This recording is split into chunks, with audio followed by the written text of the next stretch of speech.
Thank you, Joshua. I want to apologize that we're running so late. Apparently, Joshua said it was all my fault, so I'm just here to take the blame so that we can move forward. That would be the best thing to do. But I guess the screen says there that I'm Brandon Knight, and Joshua, if you'll hit the...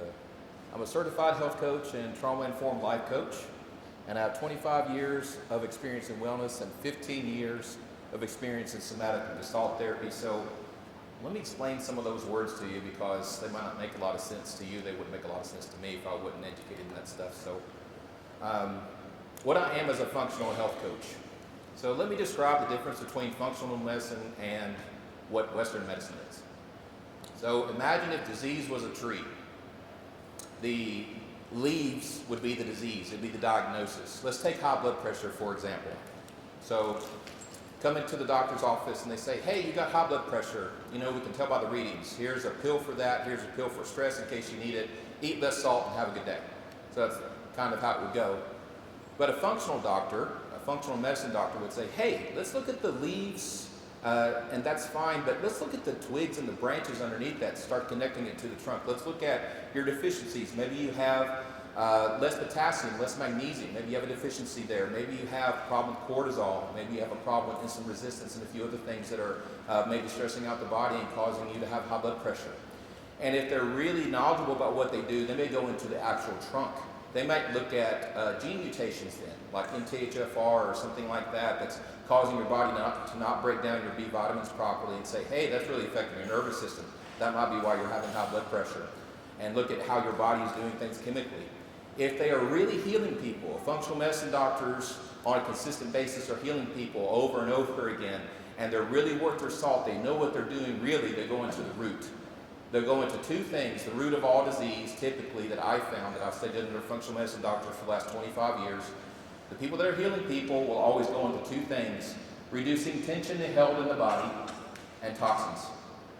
So that's always the root of almost all disease. I can't tell you the amount of people that have come through my practice. I see about 120 people a month, and I have about a 6-week wait list. Because the way that I approach this is the same that I've always learned to approach it. It's just simply detoxifying the body on a clinical level and having a discussion around trauma and tension held in the body and anxiety and how that's working out for you. Because as Michelle put it, a lot of the reason why we get sick is because of what we carry with us, more so than just mere biology. And so because I am a trauma-informed life coach and I have a good amount of experience in that, about 15 years of helping people heal psychologically and emotionally, I have seen disease clear in people's bodies simply by doing emotional work and really getting to the bottom of what they're carrying in their nervous system. Your nervous system acts like a hard drive. It holds everything that's happened to you, especially from childhood on, right? And so what that means is you learn how to stuff it really good so you don't end up a puddle in the middle of Kroger. But it's still happening to your system on a subconscious level. The tension that's held in the system, the nervous system resilience, that's going to decline as you age. And then everything that you're holding with you that you haven't dealt with and haven't turned around and really had a good laid out plan for, right, is going to start to show up as disease. Because the nervous system resilience can't hold back the amount of stress that that's putting on the body. And so I've seen that over and over and over again in my over 2 decades of being in this industry. So I'm going to cover just a few things here that I think are very, very important as foundational points of wellness in the modern age that we haven't encountered before we go into some of the other slides that go over, just basic nutrients and minerals and what to really look for if you want to be healthy for the rest of your life. But I want to give you a perspective on this, right? So I did a talk not too long ago to Summit over the connection between toxins and anxiety. And when I was through the talk, I think a lot of people left the talk kind of depressed because what they discovered is there's absolutely no getting away from toxins in our society. Unless you are on some kind of section of land that's very large and really away from society, let's say like what Kenton has there with the Mennonite community. They have potential to avoid toxins en masse. But the rest of us who dip in and out of society, it's impossible for us to avoid them. If I was to pull up a map right now of the United States, and if I was to show you how many chemical dumping sites there were throughout the entire United States, and I was to color them, it would take over the entire map. You wouldn't be able to see the state lines. What we discovered in 1970 is that we can make a lot of money from chemicals. A lot.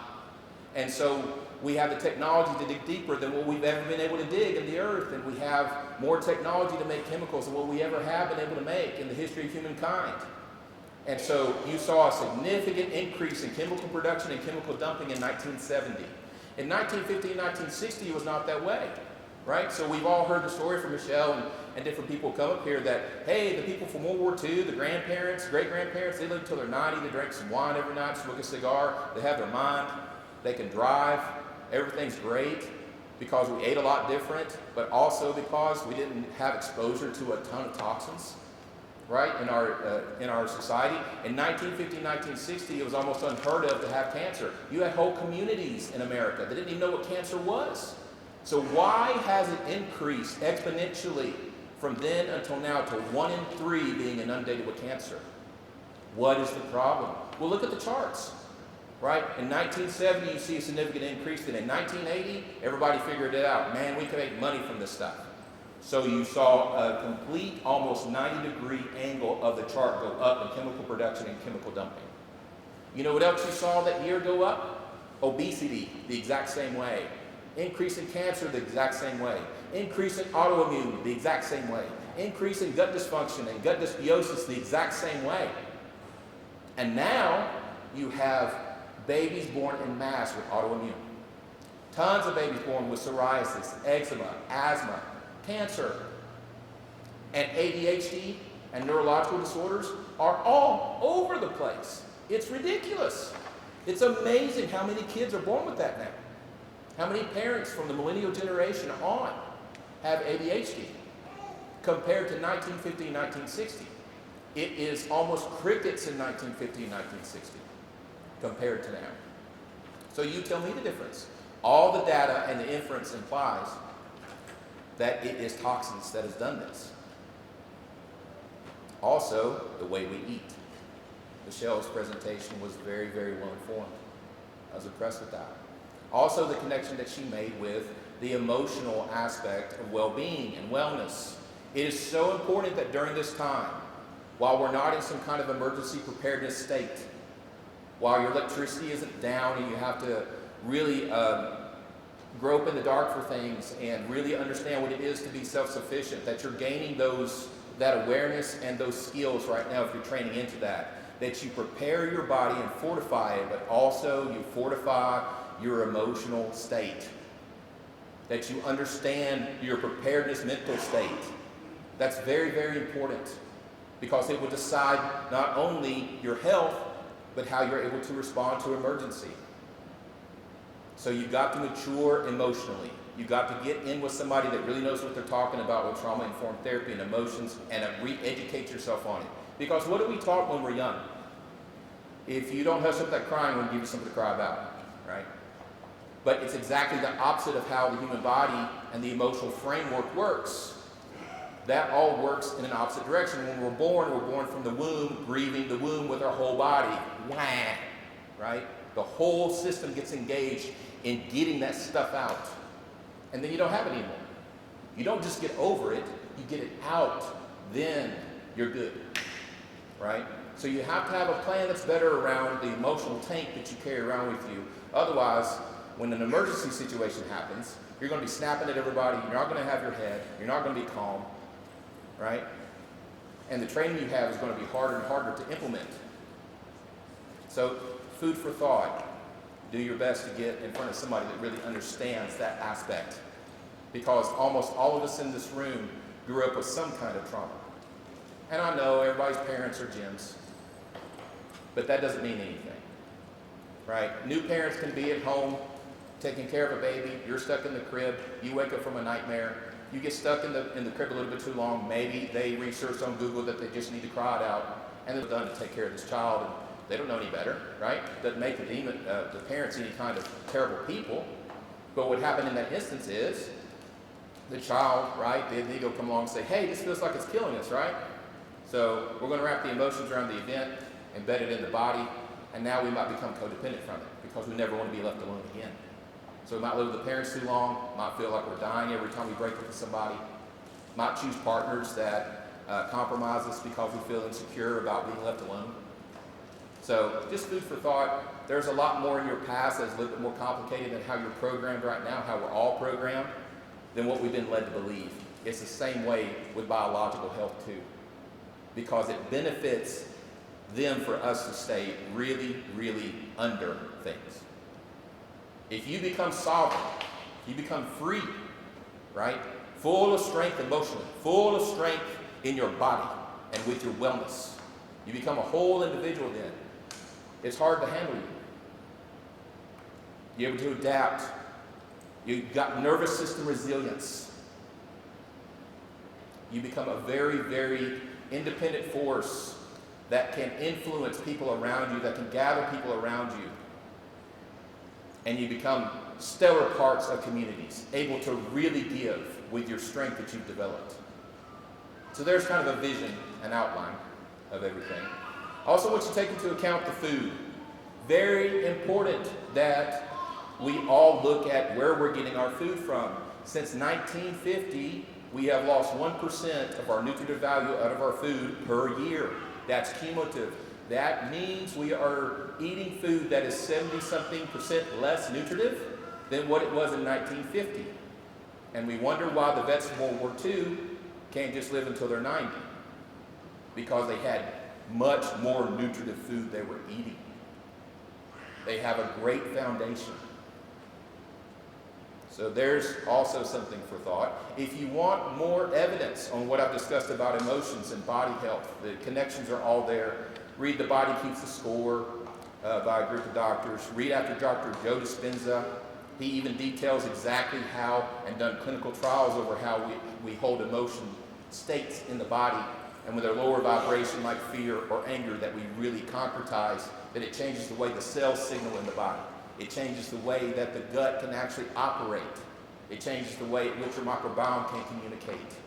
There's so much that it does to the system, it's kind of ridiculous. So all the evidence is there. Just dig into it some. Let's continue. So I'm going to go today into optimal health. Well, what is optimal?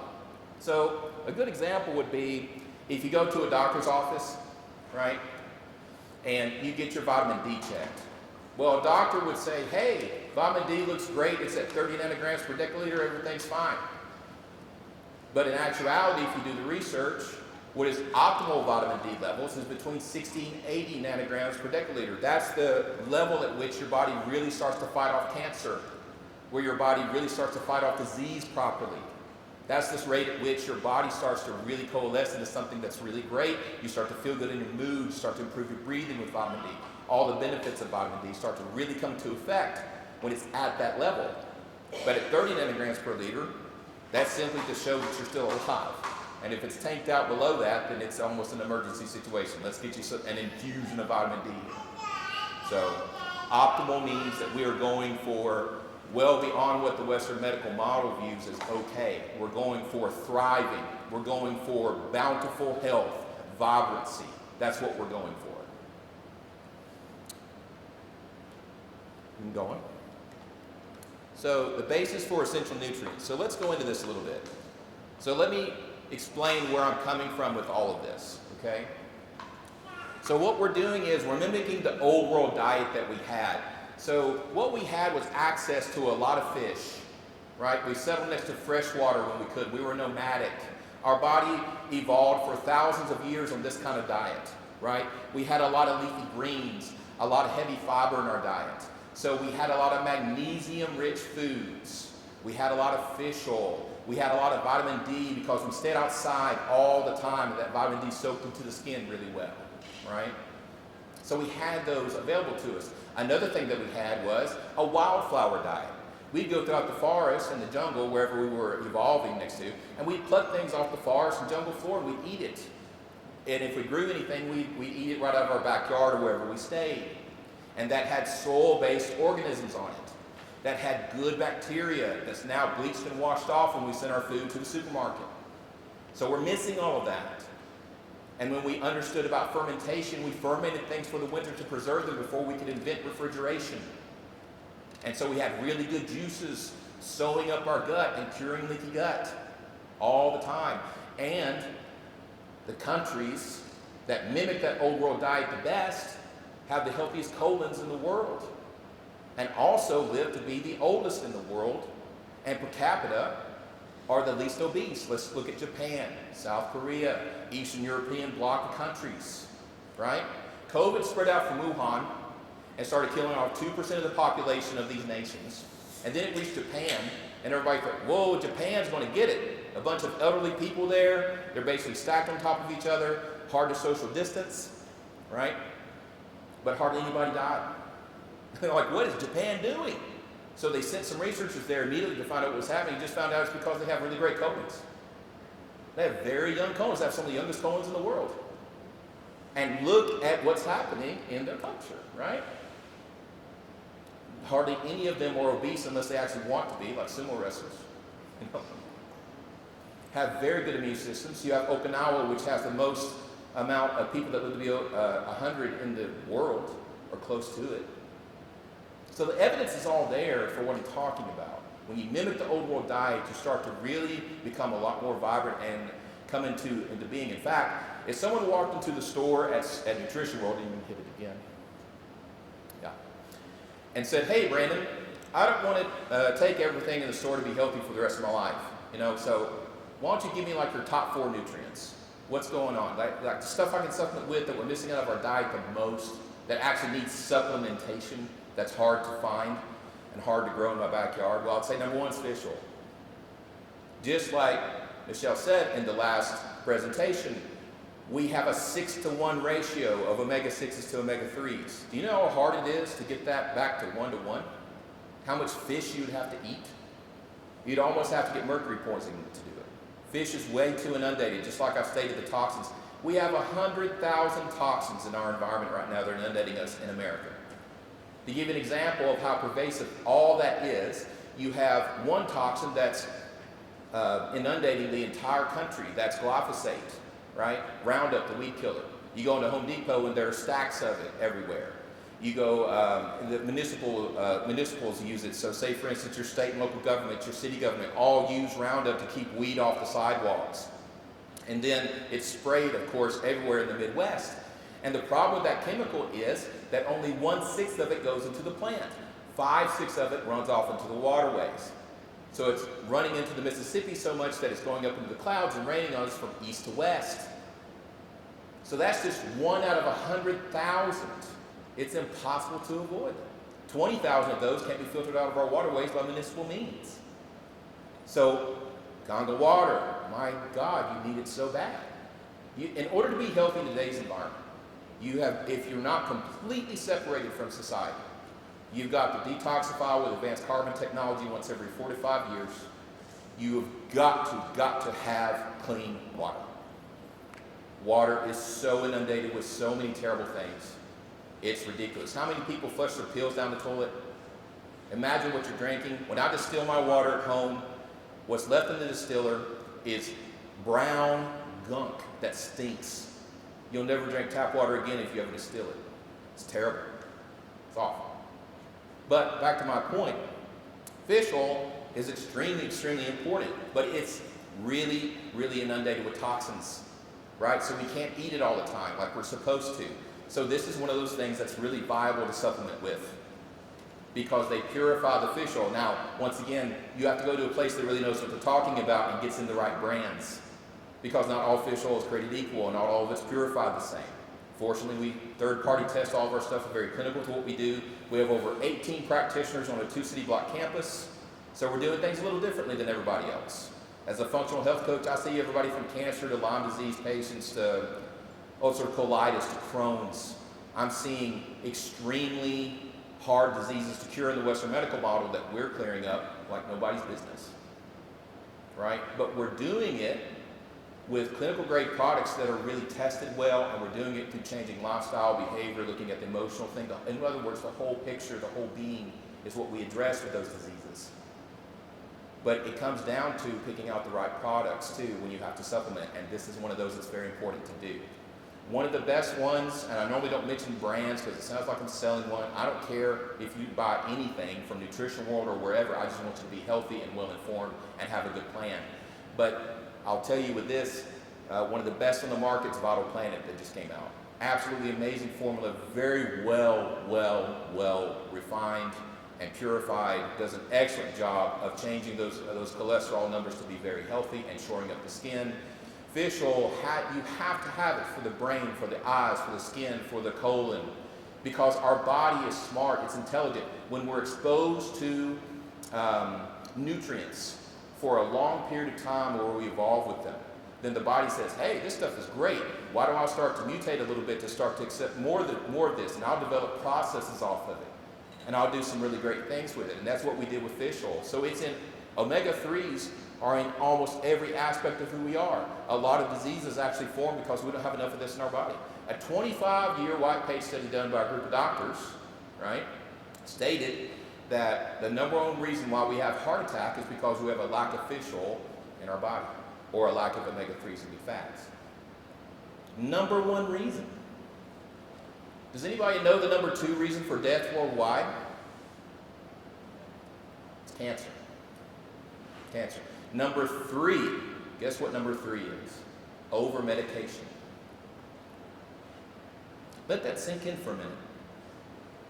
You know, at the economic forum not too long ago, a Pfizer representative was there, and they laid out their plan, and they said their plan was to get everybody on medication. Not to cure people, to get people on medication. That's the reason why the Western medical model is broken, because it's based on money. If you're only healing symptoms and not curing a disease, what does that do? It gives you a lifetime customer. You just keep on coming back and that symptoms tamp down, right?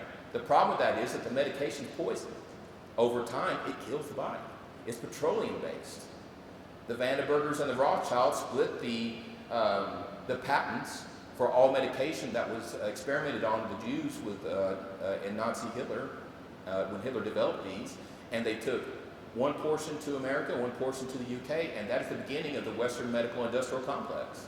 Look up the history. And then they put all their money and their propaganda behind that type of medicine. And you know what they did simultaneously?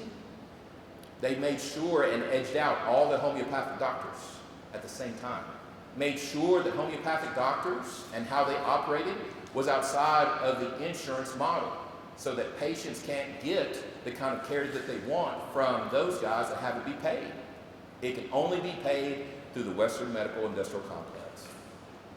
How is that for a monopoly? It's interesting, right? Next one. The thing that we had in our ancient diet was lots of magnesium, and it's probably one of the minerals that we miss the most in our bodies right now. It is utterly essential that you have magnesium. Magnesium, once again, is responsible for over 300 cofactors in the body it tries to do every day. Minerals are magic. We're heavily under-mineralized, as I stated, because of manufactured farming and the erosion of our topsoil. We are heavily under-mineralized. I highly recommend you at least do magnesium up to about 350 milligrams every night before you go to sleep to shore up that, because we cannot get enough of it back in our system if you're active at all. If you sweat every day, if you're active, if you exercise, you've got to have magnesium anyway. I've seen magnesium clear up all kinds of diseases. Just by itself, magnesium is very, very important for your body and a foundational piece of our overall diet. Next. And I've discussed vitamin D a little bit, but as you can see here, it's one of the greatest mood regulators we have. Vitamin D isn't even a vitamin. It's actually a hormone. So when you take it, it has a cascading effect on the entire health of your body. It really helps you breathe better. It's one of the best mood regulators you have. In fact, because I work with patients for both biological problems and emotional problems, right? Vitamin D is one of those things I always prescribe to see if I can get them out of depression that way before they get on any kind of antidepressant. And about half the time, that actually works. After a couple months of taking high doses of vitamin D, people start to feel a lot better. Everybody doesn't know their vitamin D is pretty much tanked. We all work around that way.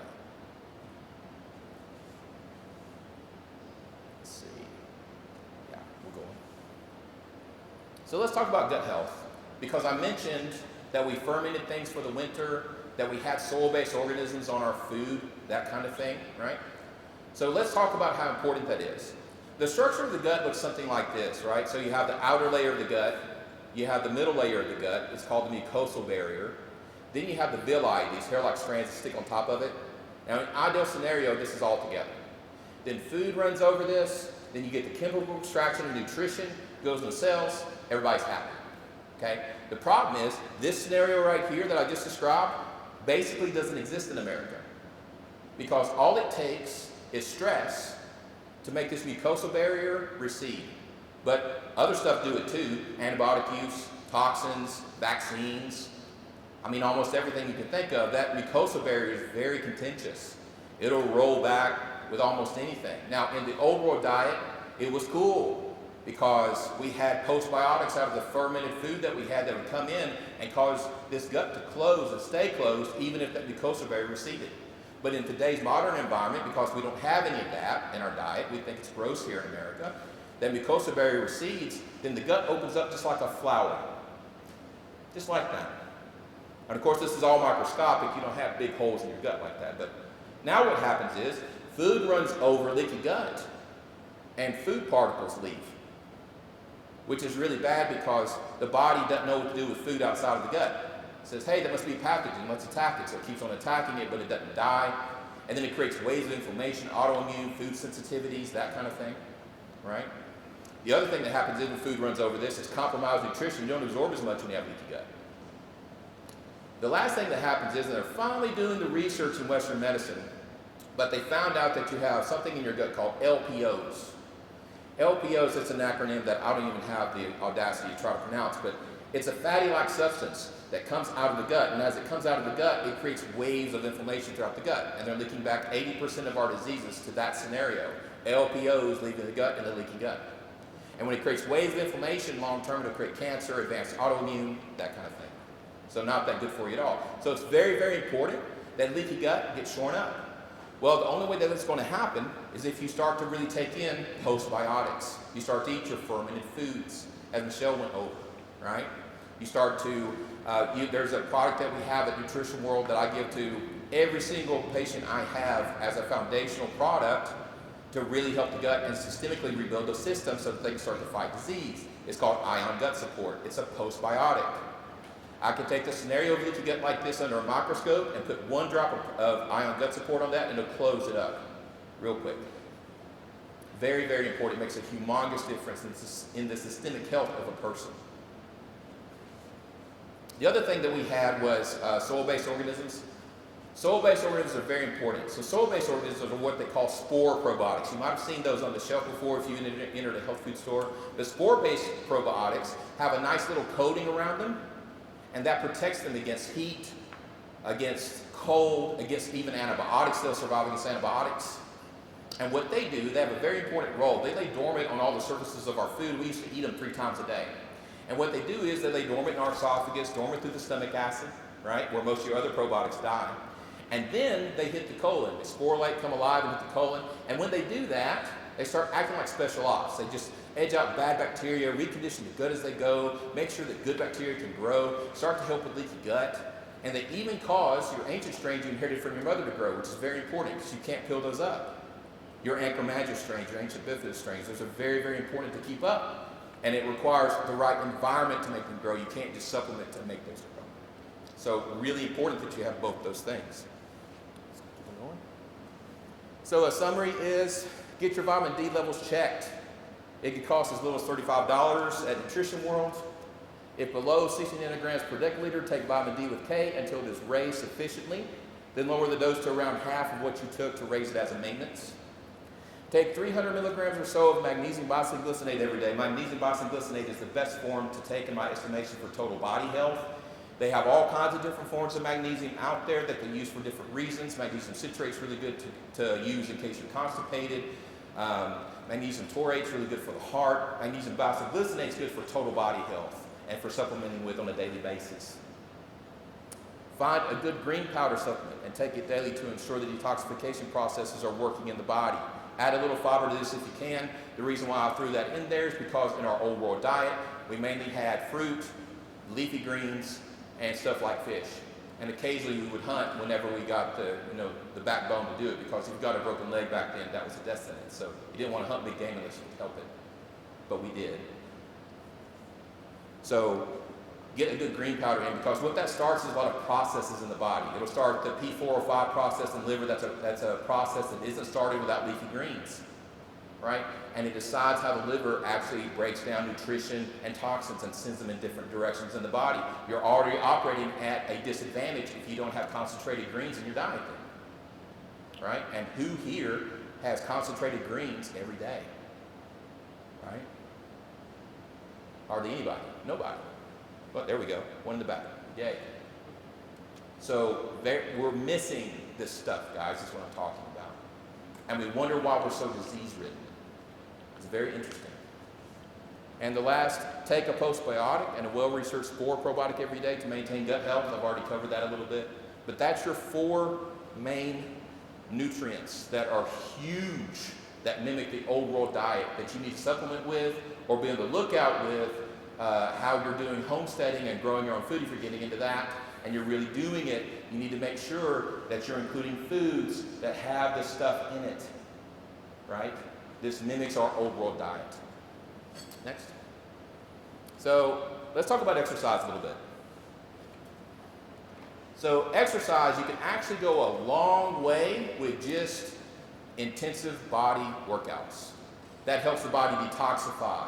It raises your cellular energy. So let's talk about cellular energy. It's very important because that's a concept that a lot of Western medicine doesn't talk about at all. So your cellular energy, when I'm talking about that, you can look it up in research. It's called metabolic health. Metabolic health is very important. I believe it's the future of health. It's the way in which you can actually reverse aging, right, is one of the ways. So when I talk about cellular health, what I'm mainly talking about is awareness around mitochondria. Mitochondria are the powerhouses of energy in all your cells, okay? Now, if you have a low mitochondria count, or in other words, if your mitochondria is suffering or they're not doing well, then what's going to happen is you literally don't have the energy to fight off disease, to detoxify, to prevent cancer, those kind of things. I have clients of mine that did everything right, ate amazing, impeccably, worked out, in shape, really, really great, but they encountered some toxins, mitochondrial health went the way of the dodo, and then they developed cancer at the age of 40 or 50.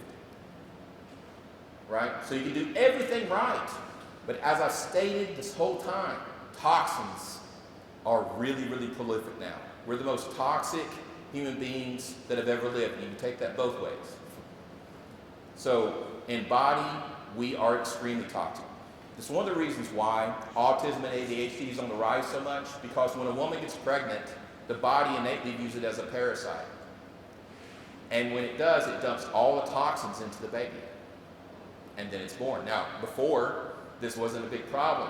But in today's world, where we're so toxic, it's huge. And then you give that baby a litany of vaccines when it comes out, like 10 to 20 vaccines, and it sends the system over the edge. You can't take it anymore. And then the baby becomes autistic, Asperger's, ADHD develops and forms. Gene mutations happen like MTHFR, which is very important, right?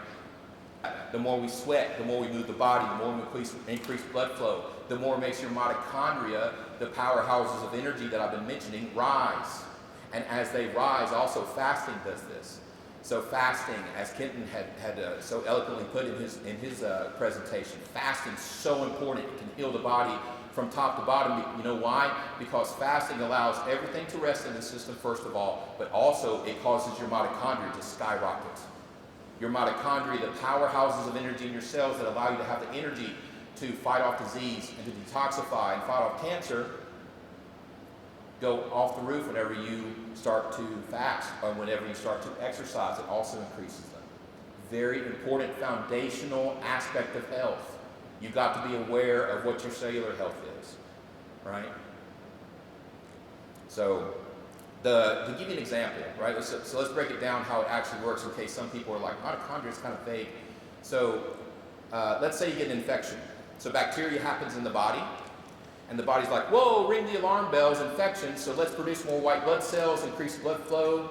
Let's start a biochemical reaction to inflame the area. Let's open up cellular passageways to release enzymes to break down some detritus, okay? But if you have very low mitochondria and a lot of toxins in the body and you're stressed out and several things are going on at once in your system like that, then the body's like, whoa, time to produce white blood cells, but I don't have the energy to produce as many as what we need, right? Compromised blood flow because we don't have the energy for that. You might not even have the energy to produce the enzymes from the cellular passageways to break down detritus. And if you do get a biochemical reaction and inflammation, it'll be an overcorrection. You might get too much inflammation out of it because the body's having to ramp up to do it because it doesn't have the energy from the mitochondria that's needed, right? So very important that your mitochondria stay high.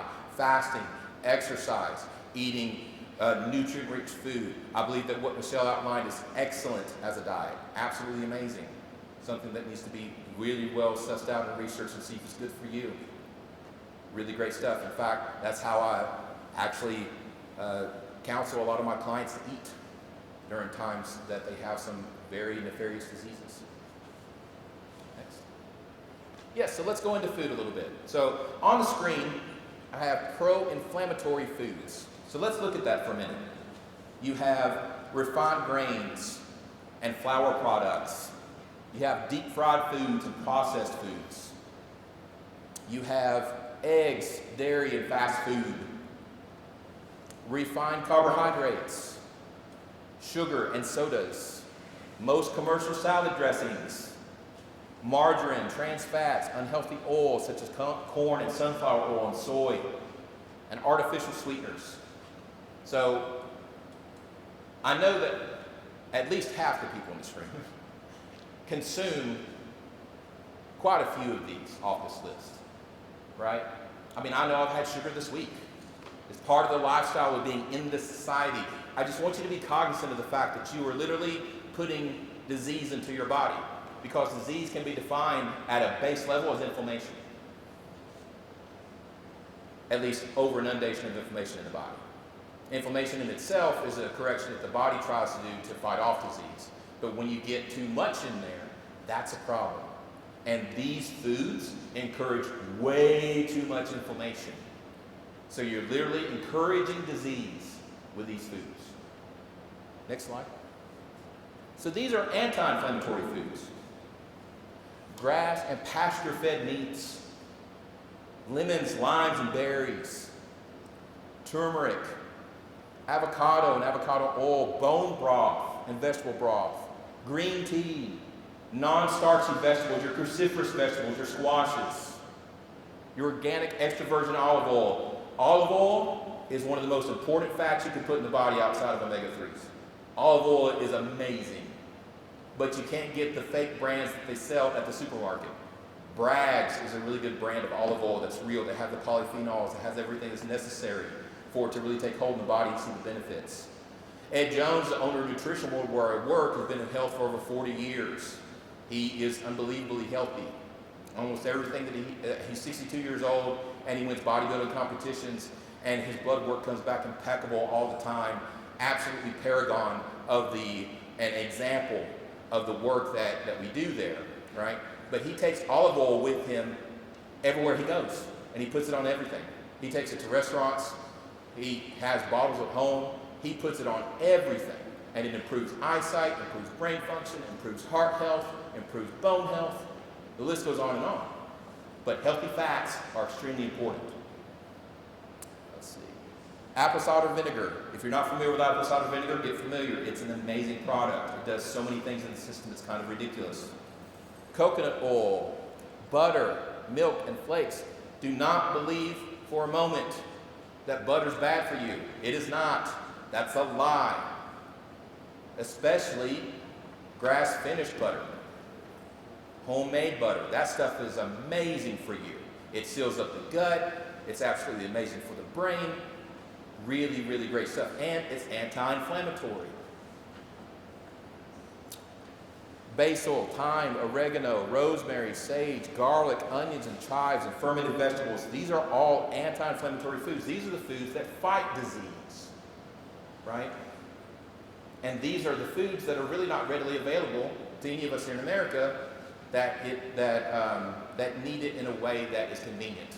You have to kind of work to get these and include them in your diet. You have to make it a point to do so. It's not like you can drive through McDonald's and grab a meal full of these things, right? So it requires planning. It requires that we discipline ourselves and actually do this. Go ahead. So let's go back to the mental health outlook, because I believe that that's so important, and I work with it. I've been a Gestalt somatic therapist for over 10 years.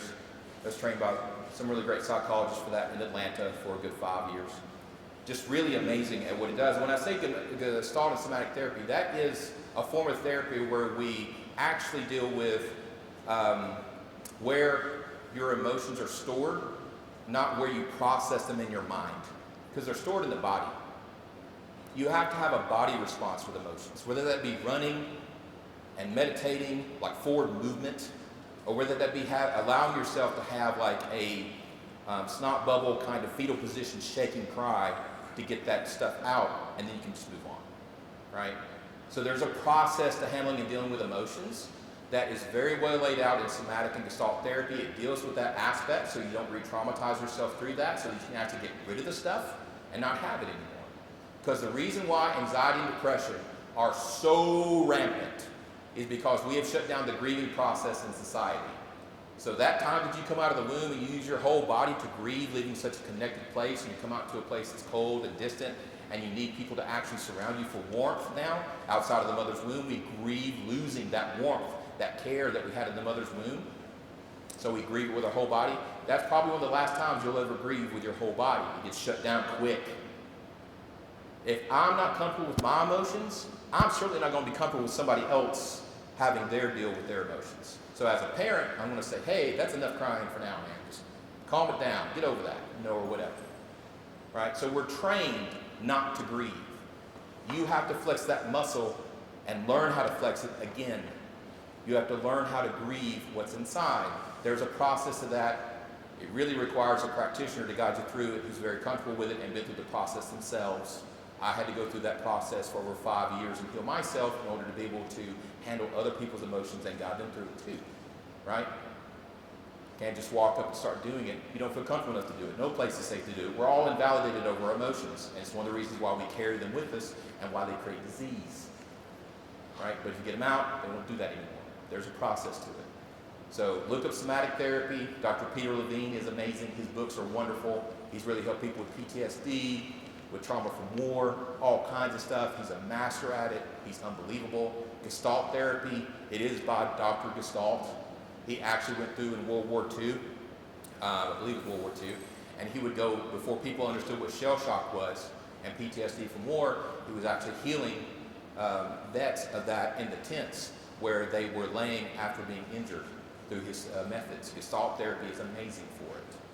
But you've got to have a well-informed plan around what you carry and start to become cognizant of that, right? Because anxiety and depression happen because we are playing whack-a-mole with our mind and holding down emotions that we carry with us. And what happens to those emotions is they bubble up to the surface and they create anxiety over and over and over again. If you can deal with what's in here in a way that actually releases them and gets them out, then you won't have anxiety anymore. It'll be gone. So just food for thought. One of the things I want to cover is hope. So at the last sentence there, let's do this. One quote I have here is, we can survive 3 weeks without food, 3 hours exposed to the elements, 3 days without water, but we will not live 3 seconds without hope. So think about that for a minute. It's not necessarily a psychological fact, but if you are facing a disease or an emergency preparedness situation that has unwavering hope that you will make it through this, you'll die. You let fear overtake you, you let panic overtake you, you're going to not make it. So you have to have hope. Hope is extremely important. And I'm not talking about necessarily having expectations that everything's going to be hunky-dory and that you're not going to hit hard times, but you've got to have hope. So that applies to emergency preparedness. It applies to fighting disease. If you contract a disease, if you get cancer, if you get ulcerative colitis, if you get Crohn's, these debilitating, awful autoimmune diseases, right? And you lose hope, it will take you under. So you've got to maintain unwavering hope during that time as much as you can. Focus on what you can that brings you hope, that brings you happiness. Create the mind state and the focus properly. Doing the internal work with those trained to challenge your programming and erroneous limiting beliefs is essential to overcoming disease or anything else for that matter, in my personal opinion, as I've discussed, right?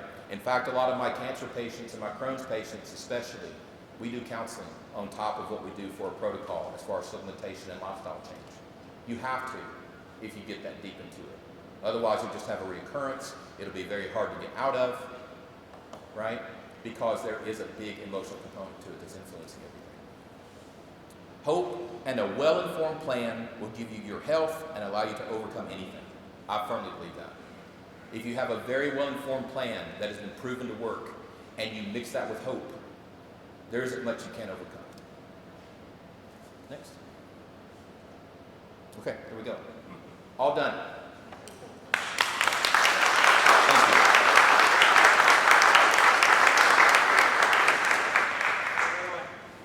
I'm ready.